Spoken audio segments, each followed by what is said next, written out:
বন্ধুরা, সকাল হয়ে গেছে অনেকক্ষণই।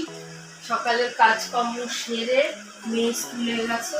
এখন একটু ঘরটা নোংরা হয়ে রোজ কাজ করে নিই, ফার্নিচারগুলো একটু মুছে ঘর পরিষ্কার করে তারপরে বাইরের কাজে যাব। বাজার এসে গেছে আমার সকালেই, বাজারটা এখন অবধি ঢালা হয়নি। এরপরে ঘরটা পরিষ্কার করার পরে তারপরে আমি গিয়ে রান্নার দিকে মনটা দেবো। টিফিন হয়ে গেছে, সকালে আজকে ভাত টিফিনই করেছি, মেয়েও খেয়ে গেছে, আমরাও খেয়ে নিয়েছি। ওই জন্য আর এক্সট্রা কিছু করে করতে হয়নি। আর মেয়ে আজকে যেহেতু ফল নিয়ে গেছে তাই ওর টিফিনটাও করে দিতে হয়নি। ওর তো আর এক সপ্তাহ পরেই এক্সাম শুরু, ওই জন্য আজকেই ও লাস্ট যাচ্ছে স্কুলে, পরের সপ্তাহটা একটু পড়াশোনা করবে।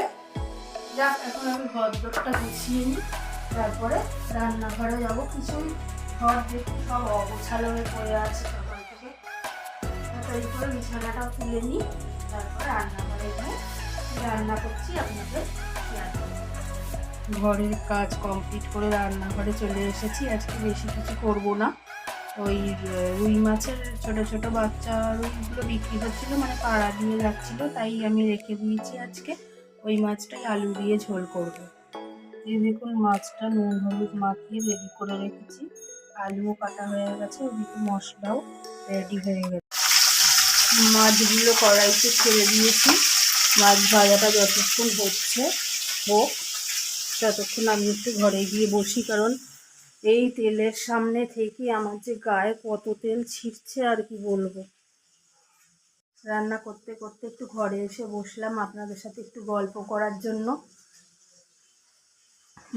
মেয়ে বলেছিলাম না আপনাদের, মেয়ের ওই স্কুলের রুমালের ওপর একটা কাজ করতে হবে, কালকে ওটা হয়ে গেছে। আমি রান্না বান্না কমপ্লিট করে যখন ফাঁকা থাকবো তখন আপনাদের অবশ্যই দেখাবো। আর আমার একটা ইচ্ছা আছে, সেটা আমার যেসব শাড়ির কালেকশান আছে সেইগুলো দেখাবো। এই বছর পুজোর না, পুজোরটা সব যখন কমপ্লিট হয়ে যাবে তখন আপনাদের একদিন আমি বসে দেখিয়ে দেবো। আগের যা যা শাড়ির কালেকশান আছে সেইগুলো আমি আপনাদের দেখাবো। আর কালকে মেয়ে যে হ্যান্ডওয়ার্কটা করেছে রুমালের ওপর, ভালোই করেছে, মানে যথেষ্ট সুন্দর হয়েছে। আবার ওইটা রেখে দিতে হবে, মানে অ্যানুয়াল পরীক্ষার আগে যেটা হবে তখন ওই একই রুমালের আর এক কোনায় তখন সুতো দিয়ে সেলাই করে ফুল করতে হবে। এবারে যেমন ড্রয়িং করে তার উপর রং দিয়ে করলো, এরপরে ওটা সুতোর কাজ হবে, মানে সেলাই করতে হবে নানা কালারের সুতো দিয়ে। যাই হোক, মাছটা কতদূর হলো দেখি, তারপর রান্নাটা করে ফেলতে হবে। মাছগুলো বেশ লাল করে ভেজে নিয়েছি, এদিকে সব আদা জিরে হলুদ লঙ্কা গুঁড়ো সব একসাথে মিক্সড করে নিয়েছি। মশলা একটু আগে রান্না করার আগে মিক্স করে রাখলে না, তাহলে রান্নার মধ্যে দিলে খুব সুন্দর মিশে যায়। একটু আগে এরকম একসাথে সব মশলা দিয়ে গুলিয়ে রাখবেন। এদিকে আলুগুলো তেলের মধ্যে সাদা জিরে ফোড়ন দিয়ে আলুগুলো ভেজে নিচ্ছি। এবার ভাজা হয়ে গেলে মশলাটা দিয়ে কষিয়ে জল দিয়ে দেবো। এই দেখুন, মাছের ঝোলটা ফুটে উঠতে মাছগুলো ছেড়ে দিয়েছি। কিরম এসছে বলুন কালারটা। ঝোলটা ফুটুক, আলুটাও সিদ্ধ হোক, তারপরে নামিয়ে নেব। গুড ইভিনিং বন্ধুরা, এখন 7:30 বেজে গেছে, মেয়ে পড়তে চলে গেছে। সকালে আপনাদের যে দেখালাম রান্না করছি, তা রান্না করতে করতেই তো হঠাৎ খুব জোরে বৃষ্টি এসে গেল। মেয়েকে তো স্কুল থেকে আনতে গিয়ে আমিও ভিজে গেলাম, মানে ও ভিজে গেল আর বাবাও ভিজে গেল।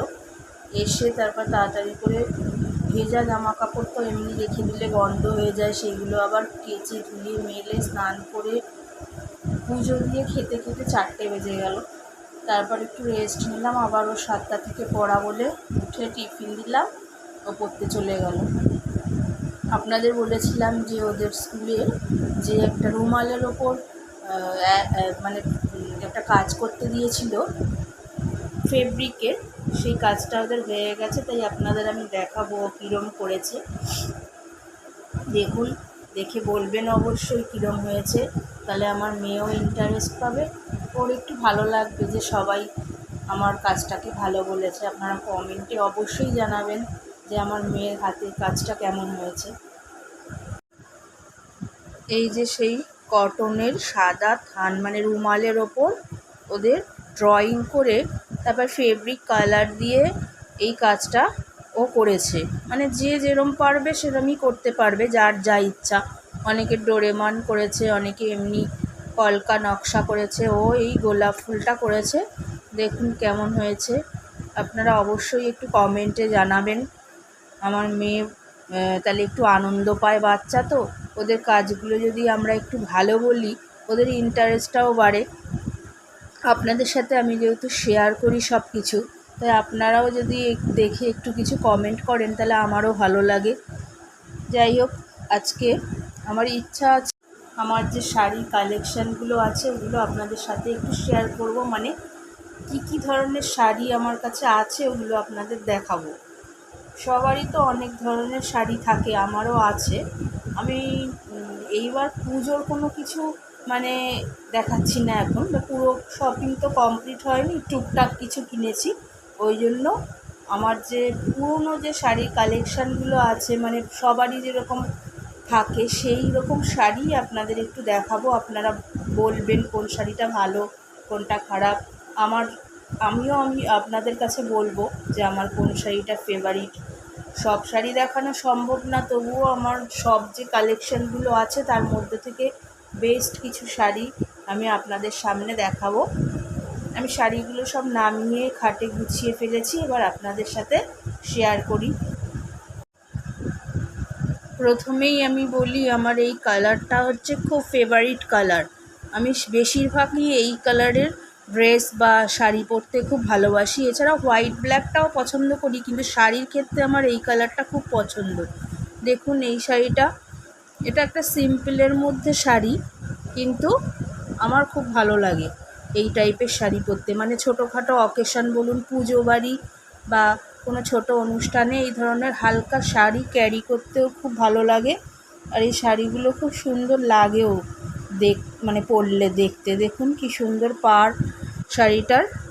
আপনার ইচ্ছা করলে এই সবুজ কালারের ব্লাউজ দিয়েও পরতে পারবেন, বা এখন তো আর সেইভাবে কেউ পরে না, এখন মানে কন্ট্রাস্ট যে কোনো বা প্রিন্টেড যেসব ব্লাউজ বেরিয়েছে আজকালকার, সেই ব্লাউজ দিয়ে পরে। আমিও একটা এমনি প্রিন্টেড ব্লাউজ দিয়ে এই শাড়িটা পরেছি, একদিনই পরা হয়েছে আপাতত, বেশি তো কোথাও যাওয়া হয় না। এই পুজোর অনুষ্ঠানে একটু নিমন্ত্রণ ছিল, সেই দিন গেছিলাম বলে এই শাড়িটা তখন বার করেছিলাম।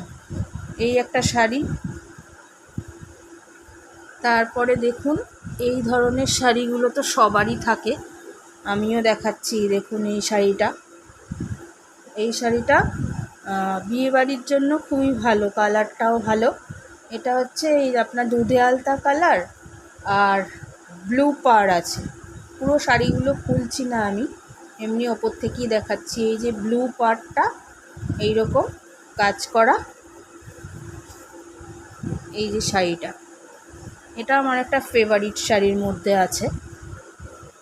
আপনাদের প্রথমেই বলেছি এই কালারটা আমার খুব ফেভারিট, তাই এই আর একটা শাড়ি।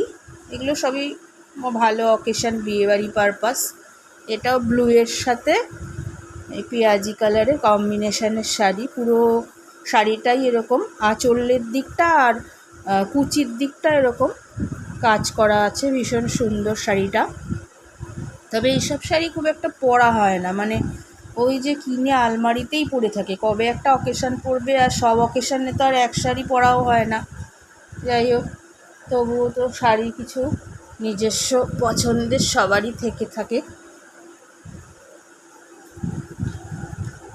এবারে এইসব সিম্পল শাড়িগুলো রেগুলার যেগুলো ক্যারি করতে খুব সুবিধা, যেমন পিওর এই সিফনের ওপর যেসব এই সিকোয়েন্সের কাজ করা এই শাড়িগুলো বেরিয়েছিল, এইগুলোও আমার খুব ফেভারিট একটা শাড়ি। এইটা দেখুন, এটা হচ্ছে ওই ভেলভেটের ওপর, পাড়টা বেশ মোটা, জরির কাজ করা। শাড়িটা এত ভারী না, পরলে আমি আর হাঁটতে পারি না। দুই একবার পরেছি আর সেই পরে থাকে আলমারিতেই। পরলে কিন্তু খুব সুন্দর করে একটু পরলে ভালোই লাগে, কিন্তু এই শাড়ি মানে ক্যারি করা একটু অসুবিধা হয়, এই আর কি। আর সিফন টাইপের শাড়ির মধ্যে এই শাড়িটাও বলতে পারেন একটা খুব সুন্দর শাড়ি। এগুলো ক্যারি করা খুব সহজ। এই যে পাড়টা আর এই শাড়িতে পুরো এরকম পুঁথির এরকম কাজ করা, এটাও আমার একটা ফেভারিট শাড়ি। তারপরে এই শাড়িটা উঠেছিল খুব, হাকুবা যাকে বলে। এই যে এই শাড়িগুলো, এগুলো ফুল বডি কাজও হয়, আবার মানে হাফ বডি কাজেরও এই শাড়ি বেরিয়েছিল। আমি এই শাড়িটা কিনেছিলাম, এটা হোয়াইটের ভেতর আর হোয়াইট আর পিঙ্কের কম্বিনেশনে ছিল।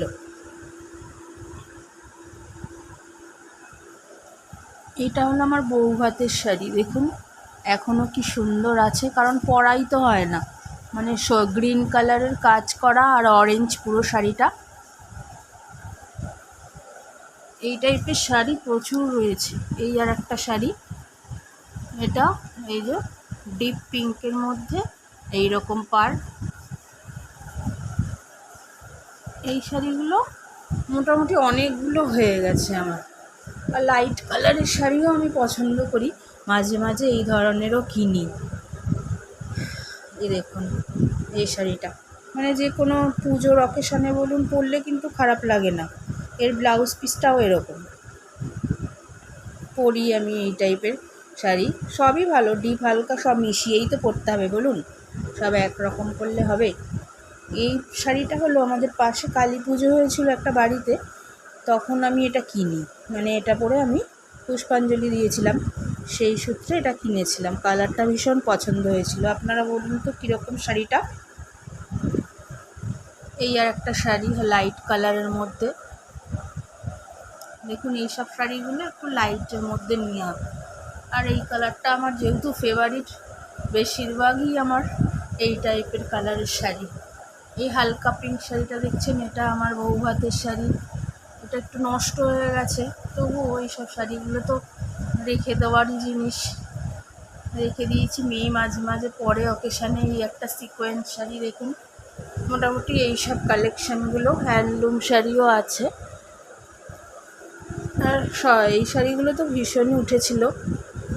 কাঞ্জিবরম, এই ব্লু কালারের শাড়িটা আমার ভীষণ পছন্দ। এই অরেঞ্জটাও কিন্তু কাঞ্জিবরম শাড়ি, আর এই ব্লুটাও কাঞ্জিবরম। যাই হোক, মোটামুটি সব শাড়ি আর বের করা তো সম্ভব হয়নি, যেইগুলো আমার একটু হাতের কাছে ছিল ওইগুলোই আপনাদের দেখালাম। আপনারা অবশ্যই কমেন্টে জানাবেন আমার শাড়ির কালেকশান কীরকম, বা আপনাদের কোনটা ভালো লেগেছে একটু বললে সুবিধা হয়, বা কোন কালারটা বেশি ভালো হয়েছে, কী ধরনের শাড়ি আপনাদের ভালো লাগে এগুলোও একটু জানাবেন।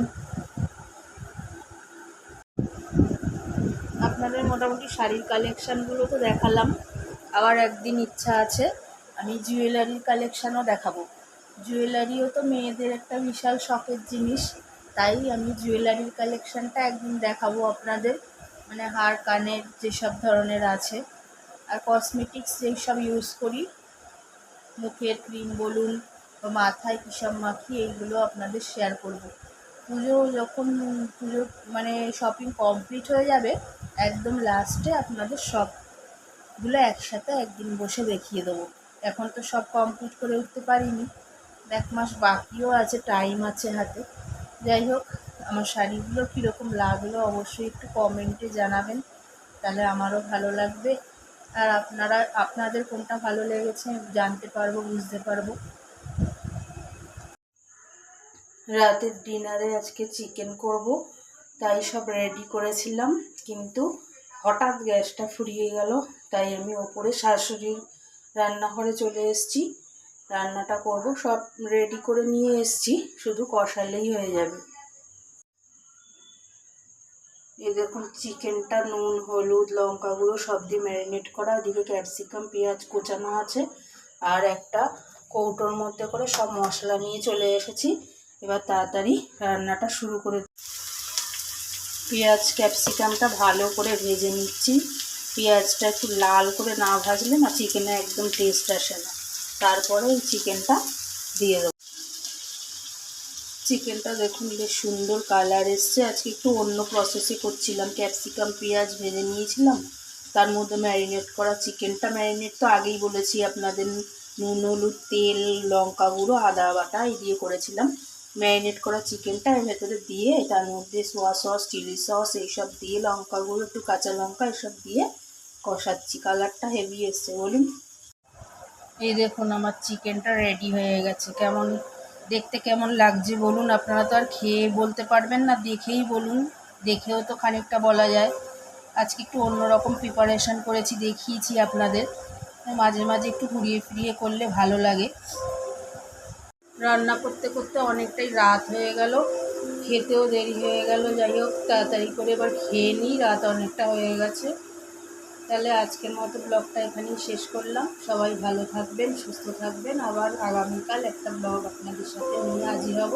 Tata, good night.